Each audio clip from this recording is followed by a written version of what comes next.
No other excuse. Then Dr. Lim Wee Kiap. Question 10, sir.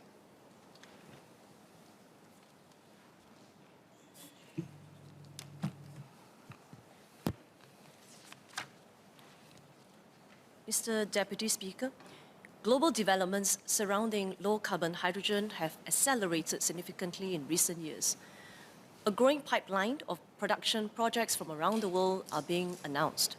Key technologies that enable the transportation and the use of hydrogen in various carrier forms, such as ammonia, are also expected to become commercially ready in the coming years.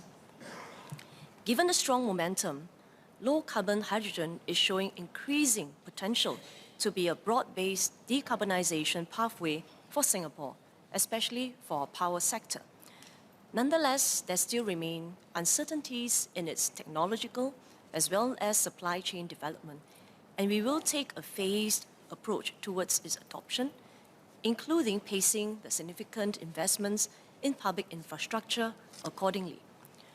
Our immediate priority is to start gaining experience in the importing, storage, distribution, and handling of hydrogen through small-scale pathfinder projects, because this will help our industry, our workers, as well as government build up skills and capabilities to design infrastructure in a way that is safe, land efficient, as well as scalable.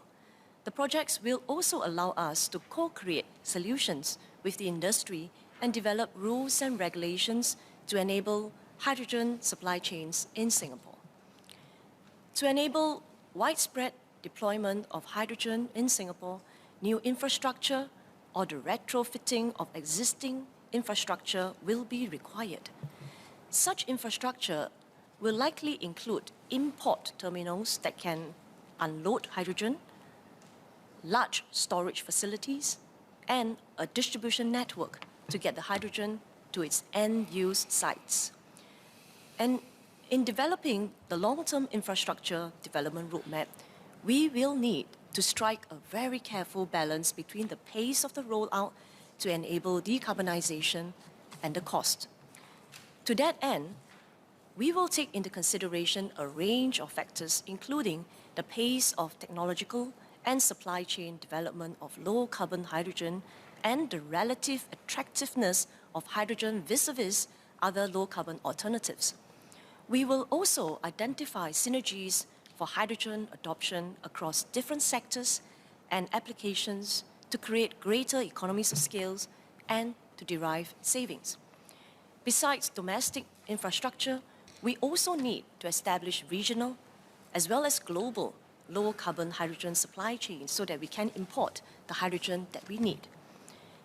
Singapore adopts a diversified portfolio in importing our energy to ensure energy security and energy resilience. And we will take the same approach for hydrogen.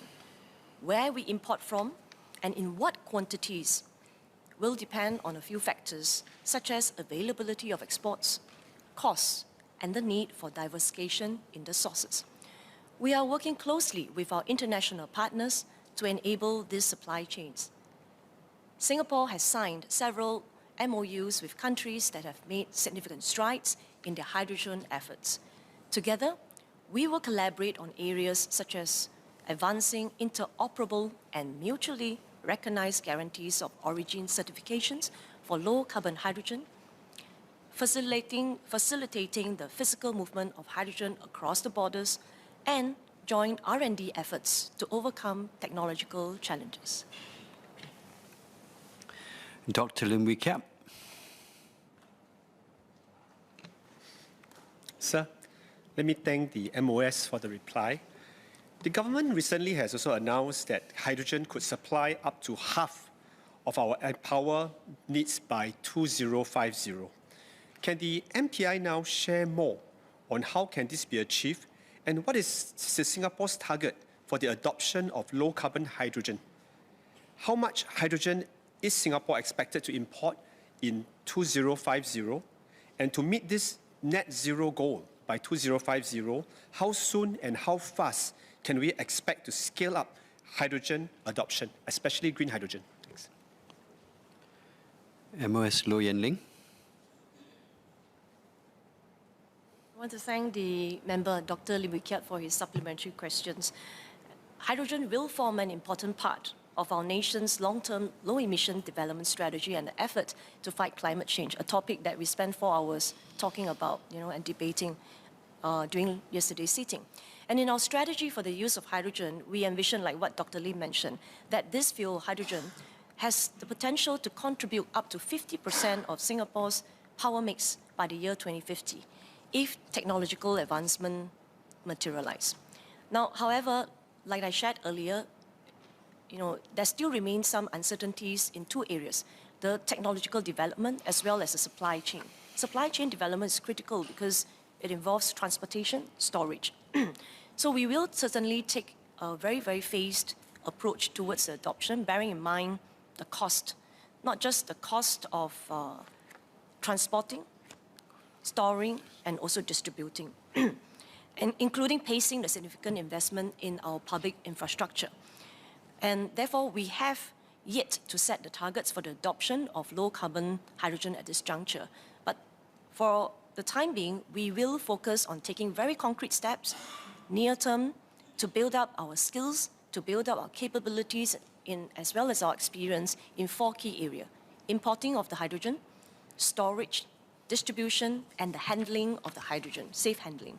And we will do so by embarking on smaller scale projects. As we do so, we want to co-create the solutions with the industry.